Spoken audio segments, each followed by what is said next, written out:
With less than a week until the first presidential debate, Donald Trump is pushing back at Hillary Clinton's claim that his rhetoric has become a recruiting tool for Islamic State militants. After this weekend's bombings in New York and New Jersey, Clinton accused Trump of offering, quote, aid and comfort to extremists. On Tuesday, Trump fired back. Look at what's going on. We have to use common sense.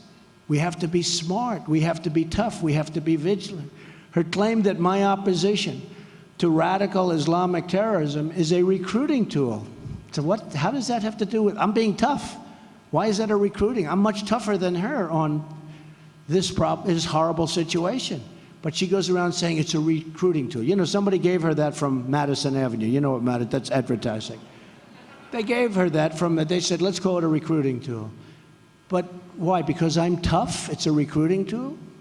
It demonstrates a level of ignorance about the terror threat that really is disqualifying for a person seeking the presidency. When she says my opposition to radical Islamic terror provides aid and comfort to the enemy, we know that Hillary Clinton has once again demonstrated that she's really unfit for office.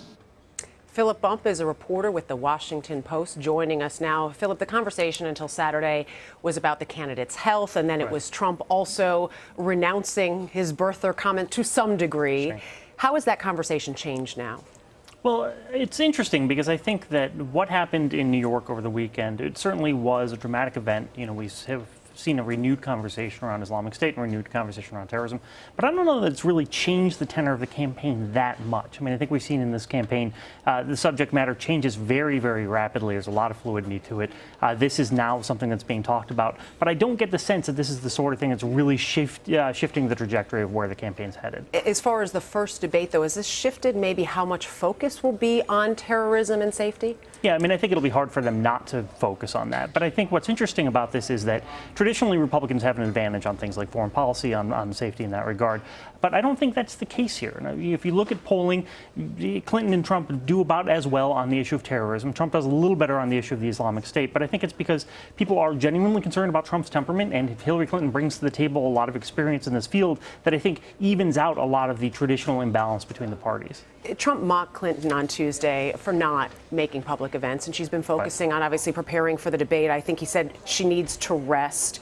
Do voters actually care about this absence? We know she was off the trail, obviously dealing with pneumonia. Right. But at this point, do they care that she's not out there?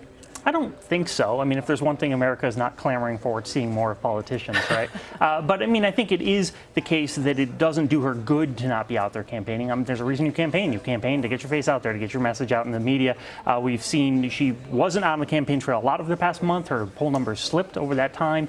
You know, those things are correlated. I'm not sure how linked they are, but it's clear that she'd be better off out there doing more events. Well, in talking with Nancy Cordes earlier, it was sort of the idea from the campaign that so much is focused on the debate because that will matter most. Is that the case, that it's sort of what's happened lately? The most recent thing is what will be in voters' minds? Well, it is, but also so many people will be watching the debate, right? I mean, we tend to overestimate the extent to which people pay attention to these little things. I mean, you and I spend all day talking about this, right? We're aware of everything, does, right? exactly. What? But the debate, everyone's going to watch, and so that is where place she really needs to do well. And, you know, it's a very tricky balance because she clearly has more experience and knowledge than Donald Trump, but she also has to be very careful in how she comes off. It'll be fascinating to watch. Over the past week, we've seen a lot of reporting about Donald Trump's foundation and questions about that foundation. And it goes back to the issue of transparency.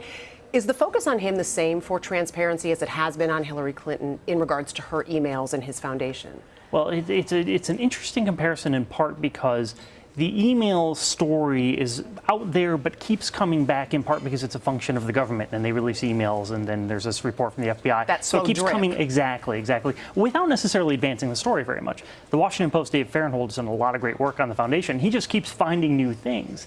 So I don't know that it is an issue of transparency so much as it is, this is the background that we have to look at, and I think it raises a lot of questions about Trump's tax returns, right? Because we don't get to see those.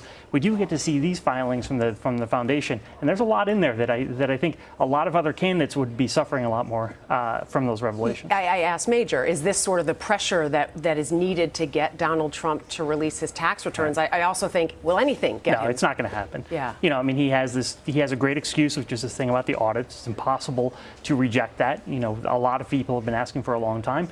clearly he's worried about what would come out with these tax returns, what it would show from his, how his much son he pays in has taxes. said that. Exactly, which I think is. It was an interesting post that you had in the Washington Post, the story about the words that American adults associate with each campaigns. For Clinton, it's what we mentioned before. Email. Right. Yeah, I mean, consistently. So this is polling from Gallup. Gallup gets on the phone every week, talks to voters. What do you hear? Did you see something in the news about one of the candidates? They ask, and if so, what was that? So for Trump, it's been a range of things. When he met with the Mexican president, that was there. During the convention, that was the thing. But for Clinton, every week, week after week, email, email, email, email, email. And I think that there are a few reasons for that. One of them is that there isn't a whole lot else going on with her campaign, right? I mean, again, she was off for a month, essentially. She wasn't doing a lot of campaigning, so that was the thing that was in the news. And then Donald Trump constantly is throwing new things out there, and so I think those get people's attention. Is there an advantage, one way or another, to have one thing always associated with you versus a variety? Well, given the fact that her poll numbers have slipped over the course of the past month, at least relative to Trump, I would say it's disadvantageous to have this one negative thing be the constant thing people are thinking about. Philip Bump with the Washington Post, thank you. Of course.